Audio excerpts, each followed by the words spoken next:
What's up, people? It's Davin. I'm back. This is another episode of the Free Your Voice, Free Your Life podcast. As always, I'm so glad you're here. If you're new, welcome. I really appreciate you taking the time to check in here, listen in on the type of conversation that we are going to have here today. I hope you'll find it nourishing. I hope you'll find it compelling. And if you've been hanging around me for a while, thanks. I'm super grateful for you, and I'm super grateful for this space where we can have a certain type of conversation, a conversation that typically centers the voice and singing, but quickly moves into healing, to transformation, to human growth, flourishing, development, to exuberant creation and joyful living. Don't get me started. I can head down all of these paths very quickly.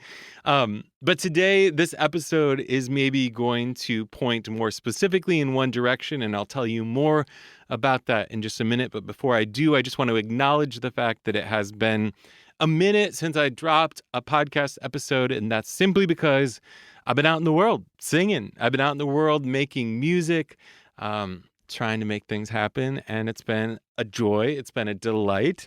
There have been some challenging elements. There have been some growing elements. But last month in January, I had the privilege of bringing the Reset, my immersive sound experience, which you can learn more about at theresetsoundexperience.com, to Orchestra Hall here in Chicago, home of the Chicago Symphony Orchestra. If you've been listening for a while, you heard me talk about the build-up to that.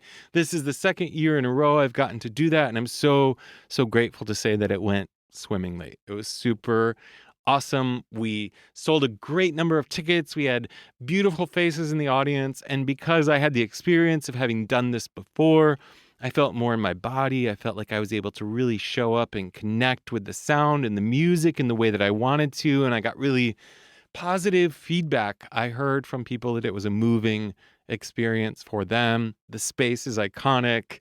Yeah, it was super dope. And I'm really happy and grateful and excited. And if you are in or around the Cleveland area, Cleveland, Ohio, on February 23, I'm going to be bringing a similar experience. So just for context, the Reset is this immersive sound experience. It's like a sound bath of sorts where I use my voice. I sing through looping devices. I integrate electronic beats. But I'm going to bring it to my alma mater, which is the Oberlin College and Conservatory of Music. Specifically, I'm going to bring it to Finney Chapel, which is a killer space. I was thinking about Finney Chapel and I was thinking about college, and I remember specifically I saw Rufus Wainwright in Finney Chapel, and I saw Patty Griffin. And I remember thinking that I had never heard a more angelic voice than when I heard Patty's voice. It was so crystal clear and gorgeous and beautiful, and it rang out in that beautiful chapel space. And yeah, so it's a privilege and an honor to be able to bring what it is that I'm doing there. And the event is sponsored by the Conservatory of Music. It's, geared toward the students of the college and the conservatory, but it's totally open to the public. I got a lot of people coming from different areas of my life who live in and around Cleveland. So if you happen to live in that area, February 23rd, 7:30 p.m., Finney Chapel, pull up. Bring your pillow, bring your sleeping bag or your blanket, and pull up. Let's get comfy. Let's get cozy. Let's let the sound immerse us and enjoy this experience together. It's also a bit of a trip to go back to Oberlin because Oberlin was a magical, special time in my life, but it was also a time of deep vocal confusion. Like really deep. I mean, I was thinking to myself about how lost I was during that time, and then it occurs to me that anyone who's in college is likely not very found. So I got to give myself some grace there.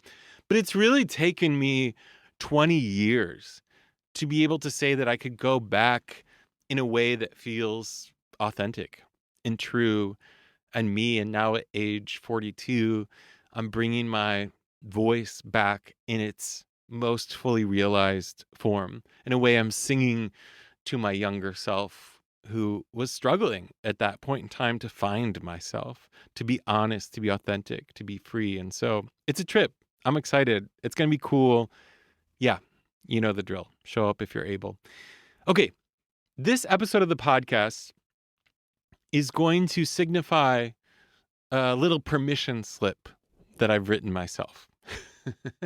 I probably didn't even need to write it, but you know what happens in life is so often we get contained in small boxes. We see ourselves as being someone who does this or does this like this. And then we assume that the whole world expects us to stay in that small box. So we keep behaving accordingly. What do I mean? Well, a while back, I changed the name of this podcast. It used to be called The Sound of You, which I still think is a really cute name that I would like to use for something else.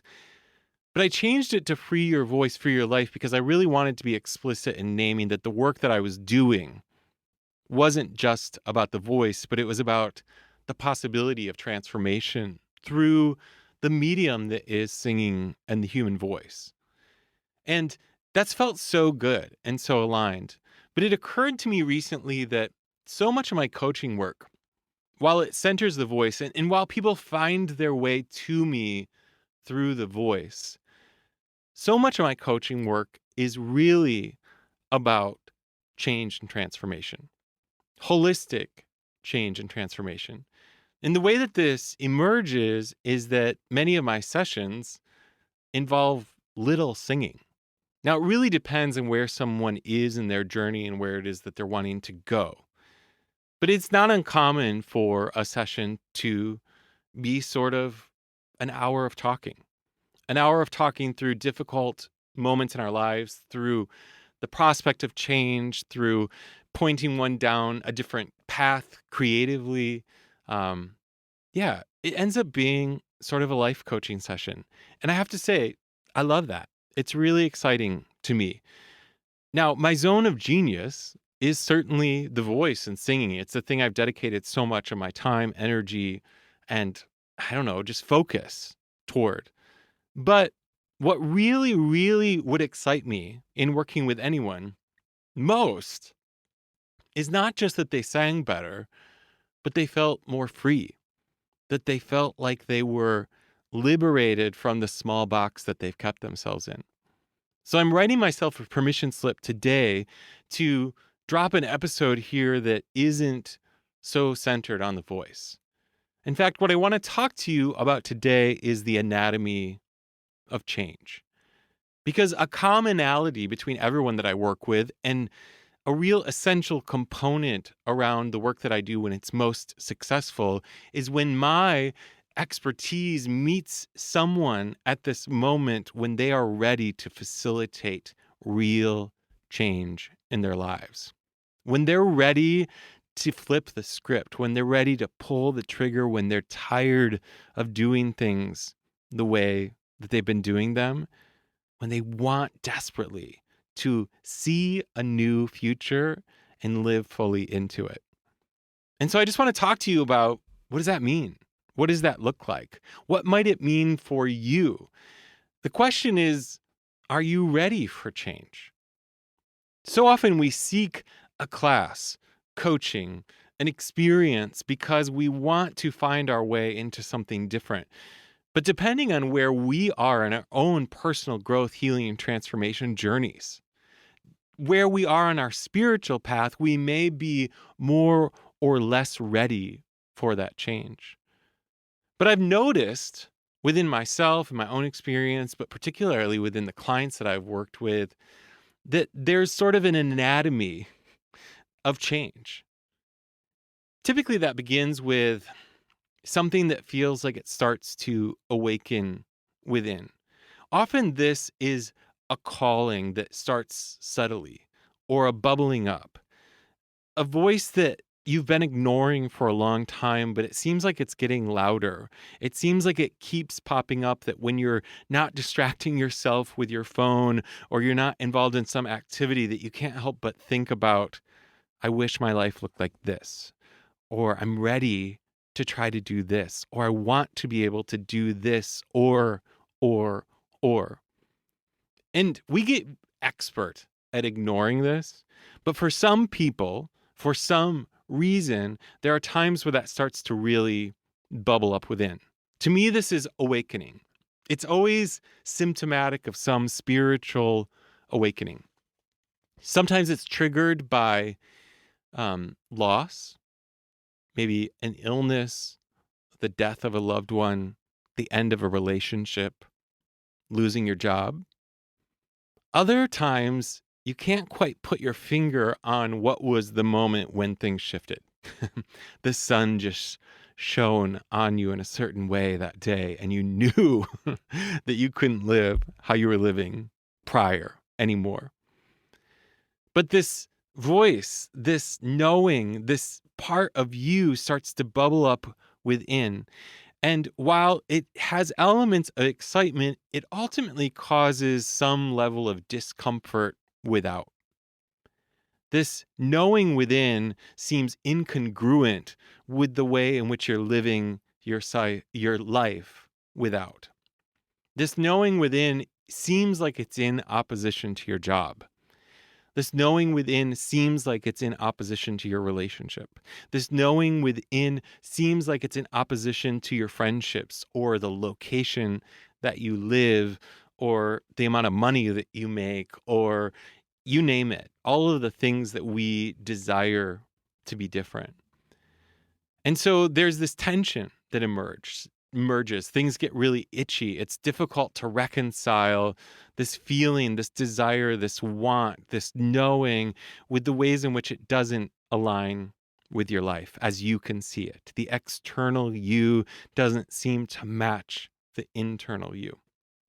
And so for some people, for some reason, they start to head down a path to seek change with the external, to try to get the outside to line up with the inside.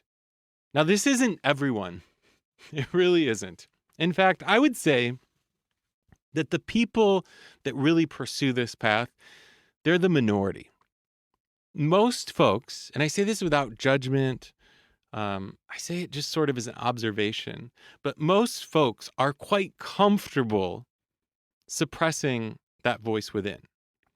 Most folks have a life that's just comfortable enough that they're kind of okay for now, hanging out in the situation that they're in, not really rocking the boat too much because, quite frankly, they don't want to get wet, and God bless them. But historically, the people who come to me, the people who want to do the work that lights me up, are the people that can't take it anymore, that they can't reconcile going to this job, doing this thing like this, when what they really want is, or they can't reconcile staying in this situation or this relationship or this circumstance, given the thing that they know to be true about them. And so they take the courageous step of starting to make changes, to starting to pursue external components of living that feel more aligned. Now, there's nothing about this process that's comfortable. I mean that sincerely. Not an inch of it is comfortable. And that's where the real tension lies. I've observed, you may know this, that when someone is in a comfortable situation, maybe that's financial security, maybe that's just ease of living, it's more difficult to create change. It's often when our backs are up against the wall or some shit goes down, something happens. Like I said, someone you love dies. I've said it so many times, but the loss of my mom in 2021 was the single most devastating thing that's ever happened to me in my whole life. It was the biggest fucking deal. I can't even tell you how much it flipped me inside out and upside down. But it was also the most liberating experience I've ever had. And I think about this now in that it's sort of a gift that she gave me. And it's a potential gift that any of the dead give the living. is that there was this connection to the impermanence of this human experience. She showed me in her dying how precious my life is. She showed me how precious time is. She showed me how intolerant I should be of not living a life that feels aligned inside and out. And this happens to us, right? Like someone gets sick and suddenly their mortality is in their face and they go, "What am I doing? What am I doing? What am I doing?" Or the job that paid you so much money, that paid you so well, suddenly it's gone and you go, "Now what do I do?" For some folks, that discomfort is so great that the best that they know how to do is go back to doing what they were doing. And again, that's a perfectly reasonable and understandable response. But for others, that moment wakes them up to a new possibility, a new reality. It connects them to their ability to step into something different. Not to belabor my mom's death, but I remember thinking in conversation with others as I was contemplating her death after I got in some space around it, that almost everything I said was, or anything anyone else said to me, was in relationship to the fact that my mom had passed. And so it was kind of like super I guess again liberating in that I was kind of like, well, so what? My mom died. I laugh about that now because it really propelled me to make some choices and to have some conversations and to do some things that I would not have done when she was alive because I didn't need to. I was sitting in this place of comfort, and suddenly this discomfort alerted me to my own abilities to step up, to go deep, to dive in, and to really tackle the stuff that I had been suppressing or repressing. So maybe something happens. But again, like I said, maybe not. Regardless, for some of us, maybe for you, there's this desire, this deep desire to find connection, to find deep connection and alignment, and to pursue a life that reflects that. And you become less and less tolerant. You become less and less tolerant of the things that don't feel like they're a part of that vision. Certain relationships go away.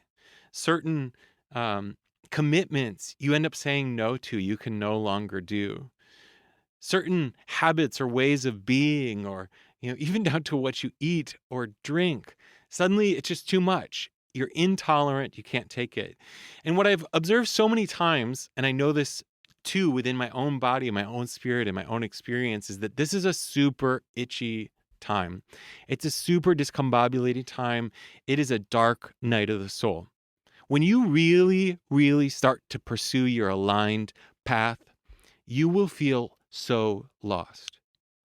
You will feel like no one understands you. You will feel like you don't know who you are. You will feel like nothing makes sense. Sounds pretty sexy, right?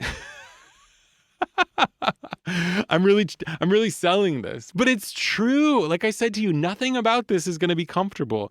This is the way that change works. This is the way that change manifests. Because in order to find your way into something new and something different, you have to be willing to give up the comfort of what it is that you have currently. And a lot of us are very comfortable in dysfunctional situations.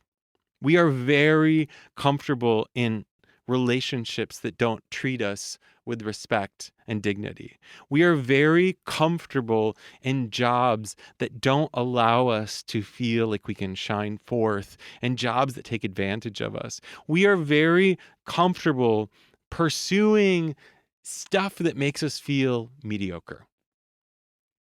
And although the deeper part of us, that inner knowing, that inner self, it knows that this isn't it, this isn't enough, the inner part of you that's constantly going, yeah, but, The outer part is just so obsessed with the comfort. It just wants to go home. It just wants to make some popcorn and watch a movie and not struggle. Because who wants to struggle? Who wants that?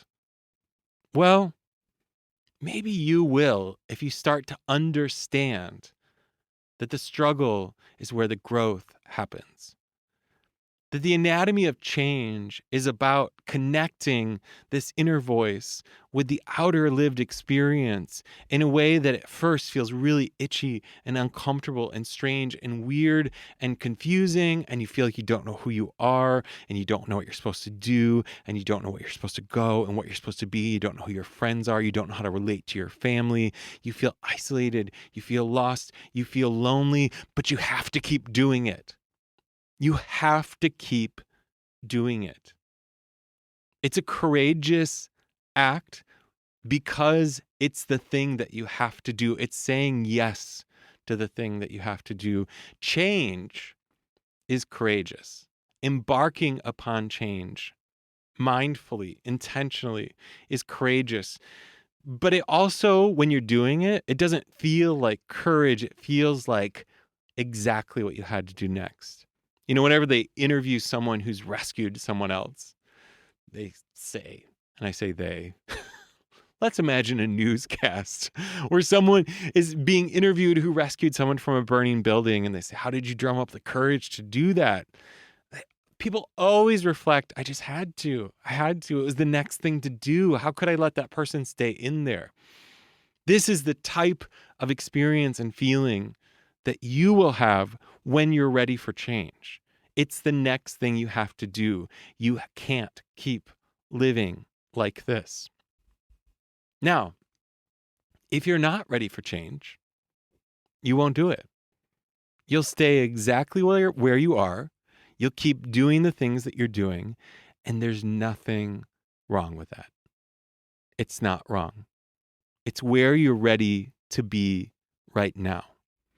Because there's another element to this, in that you have to have the capacity to be able to withstand the discomfort. And there are certain times in our lives where we have that capacity more than others.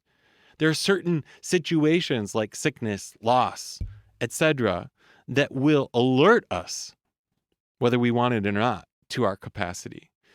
But you have to be able to have the capacity. You can't manifest, you can't create beyond that which feels like it's something that you can withstand. I've heard this phrase before: we can't manifest beyond the speed of safety. Now, safety is relative. Safety is relative. But I believe that to absolutely be true. If you want to manifest change, if you want to manifest that next situation, that next thing, know that you will not create anything that's outside of the bounds of what you're ready for. Now, you can beat yourself up about that and think that you're supposed to or you should be ready for XYZ, or you can trust the universe to just bump you up against the edges, the discomfort that you're able to handle right now, currently. And if you're really evolved, you can actually exercise gratitude. Say, ooh, I'm so itchy. This is so sticky. I feel so wiggly. I feel so lost. And that's exactly what I need right now. It's all I can handle. I'm so grateful for it. I remember this story that Elizabeth Gilbert told when her partner, Rhea, was at the end of her life, and Liz was just really, really struggling.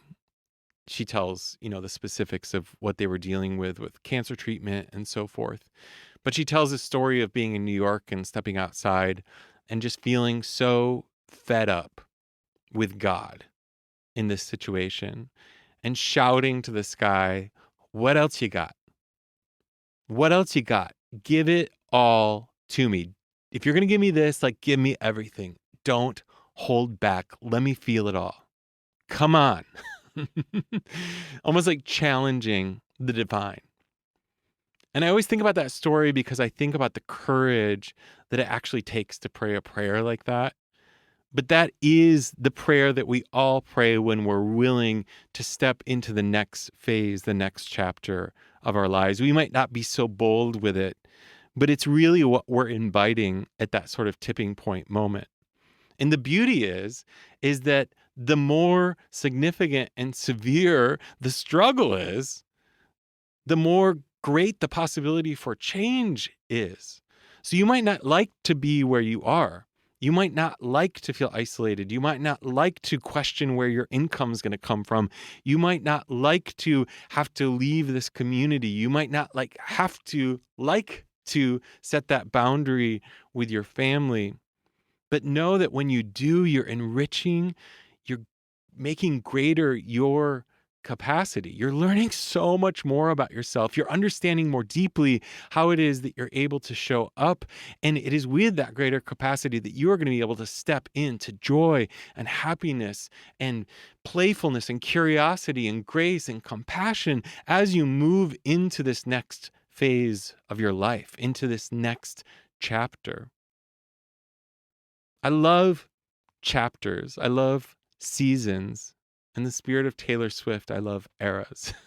And I think it's so beautiful when we can give ourselves permission to step into a new chapter. We become obsessed with staying in the same chapter. We become so committed to this being our book. But there are these tipping point moments where you know that everything changes, where you start to be willing to take the next steps. That's the next chapter. That's the next season. That's your next era. And that's when you know that you are ready for change. When you know it's the next step you have to take. And also a signature, a hallmark component of this is that it won't make sense. It won't make rational sense. You could explain it to other people and they might give you feedback like, ooh, that doesn't seem smart. I don't know about that. If they do, that might be a good sign because that's typically when you're following that deep knowing, that intuition. You're not behaving by the same rules. You're not playing by the same book. You're starting a new chapter, and this new chapter it's introducing new characters. It starts in a whole new scene. It has a whole new tone to it.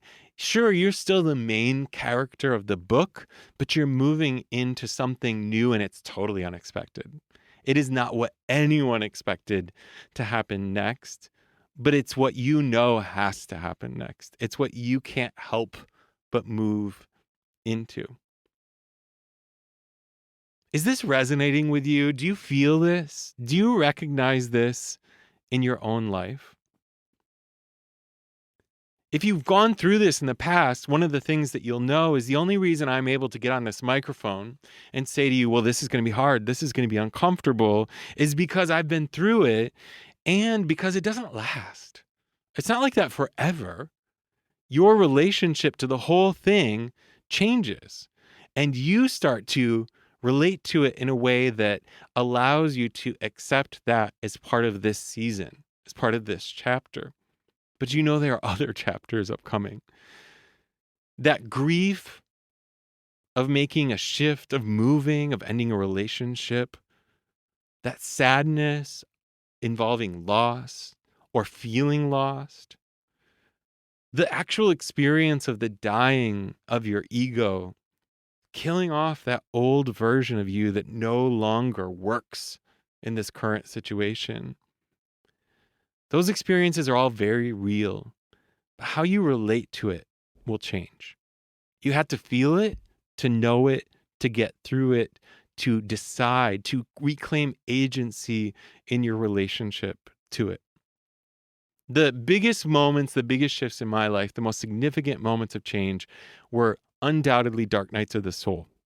Lost. This guy, he was lost. He would say, I don't know what I'm doing. I have no idea what I'm doing. And not like in a specifically professional way, or it was like existential. You leave a professional setting, you leave a relationship, and suddenly it becomes existential. And you go, who am I? I don't know what I'm doing. Who's guiding me here? Who's driving this car? And I just have so much gratitude for those circumstances because they taught me so much about myself. And what I can do is I can recall them to you and I can feel them. But how I relate to them is so different. I go, oh, yes, it was like that. It was absolutely like that. But you know what? It's not now. And it might be like that again. But the good news about it being like that again is that I've been through it before. So I know. I know about my capacity. I know my capacity so deeply because I've been to this deep, dark, crazy, wild place. And I know that on the other side of that, I found a light, I found a joy, I found a playfulness, I found a curiosity, I found a mode of expression like I never, ever expected.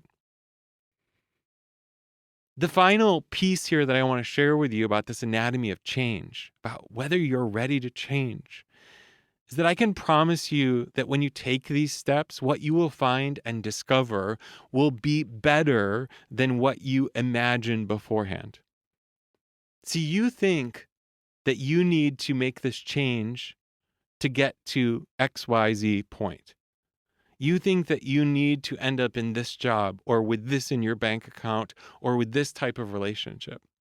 But I want you to know that you don't know. You don't know on a rational level. But if you tap down into that inner being, that inner knowing, that spiritual bubbling up within, what you'll encounter is a willingness to engage the mystery of it all, which will point you toward something so much greater, something so much more exciting, so much more satisfying than you could possibly dream up right now, because you can only dream based on your experience thus far.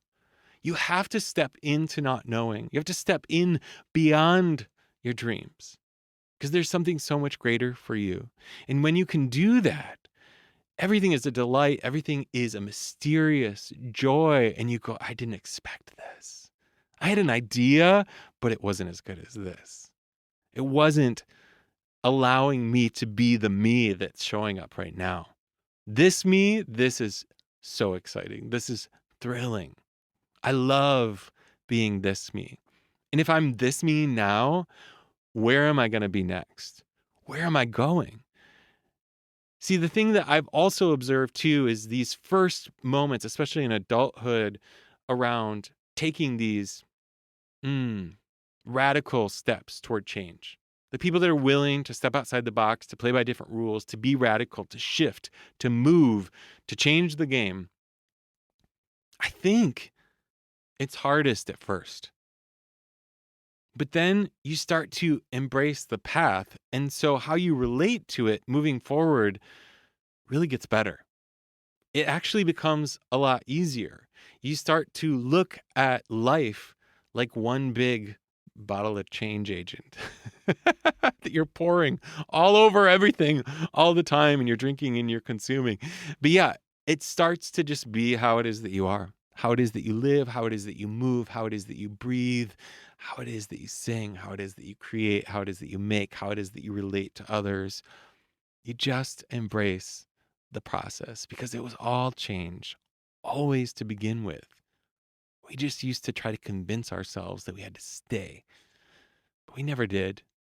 We just had to have the courage to try to connect the outside with the inside and to keep pointing down that path of alignment, of growth, of healing, of transformation. Again, do you feel this? Is it connecting with your story? Are you ready right now to create a bigger shift? What have you been holding back on? What have you been allowing to repress that inner voice? What have you not been willing to step into that would be uncomfortable, that would be scratchy, that would be squirmy? Is this podcast, is this moment, is my voice the call that you need? And if so, what inspired action are you going to take? Now, if you're not ready, it's okay. It's totally okay. Truly. stay right where you are. Wait till you are ready. But if you are feeling that call within, don't ignore it. Time is of the essence. Now is the moment. Don't wait. Until next time, peace.